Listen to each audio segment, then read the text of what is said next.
প্রিয় দর্শক, আসসালামু আলাইকুম। ডক্টর মোহাম্মদ ইউনূস আমেরিকা থেকে উনি নির্বাচনের সময় উল্লেখ করেছেন।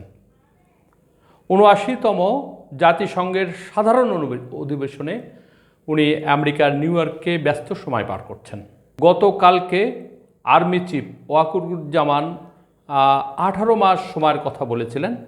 আজকে তার পরবর্তীতে নিউ ইয়র্ক থেকে ডক্টর মোহাম্মদ ইউনূস আইএমএফের প্রধান নির্বাহীর সাথে কথা বলতে গিয়ে তিনি কথা বলেছেন। আমি পুরো নিউজটা আপনাদের সামনে সম্পূর্ণ তুলে ধরলে তাহলে আপনারা সরাসরি সেটা ভালো করে বুঝতে পারবেন। ভোটার তালিকা প্রস্তুত হলে নির্বাচনের তারিখ ঘোষণা।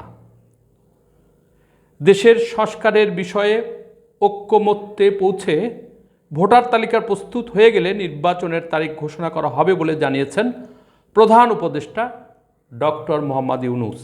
মঙ্গলবার জাতিসংঘ সদর দপ্তরে জাতিসংঘ সাধারণ পরিষদের বার্ষিক অধিবেশনের ফাঁকে আইএমএফের ব্যবস্থাপনা পরিচালক ক্রিস্টালিনা জর্জিয়েভার সঙ্গে বৈঠকে এ কথা জানান প্রধান উপদেষ্টা।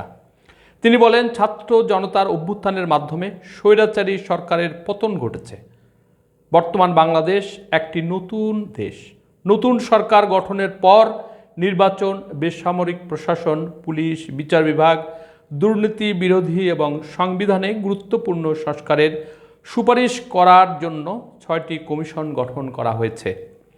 কমিশনের সুপারিশ নিয়ে সরকার রাজনৈতিক দলগুলোর সঙ্গে আলোচনা করবে জানিয়ে ডক্টর ইউনূস বলেন, সংস্কারের বিষয়ে ঐক্যমত পোষণ করা হলে এবং ভোটার তালিকা তৈরি হলে নির্বাচনের তারিখ ঘোষণা করা হবে। আইএমএফের প্রধান নির্বাহী ক্রিস্টালিনা জর্জিয়েভা এ উদ্যোগে ডক্টর ইউনূসের প্রতি সমর্থন জানান। ঋণদাতা সংস্থা এই সরকারের জন্য আর্থিক সহায়তার বিষয়টি দ্রুত ট্র্যাক করবে জানিয়ে জর্জিয়েভা বলেন, তিনি বাংলাদেশে আইএমএফের একটি দল পাঠিয়েছেন এবং দলটি এখন ঢাকায় রয়েছে। আগামী মাসে দলের সদস্যরা আইএমএফ পরিচালনা পর্ষদের কাছে তাদের প্রতিবেদন জমা দিবেন। জর্জিয়েভা বলেন, আইএমএফ বোর্ড দলের প্রতিবেদনের ভিত্তিতে বাংলাদেশের জন্য একটি নতুন ঋণদান কর্মসূচি শুরু করতে পারে অথবা গত বছরের শুরুর দিকে চালু হওয়া বিদ্যমান সহায়তা কর্মসূচি আওতায় আরও ঋণ দিতে পারে। প্রিয় দর্শক, এখন উনি ঋণের প্রসঙ্গে কথা বলছেন।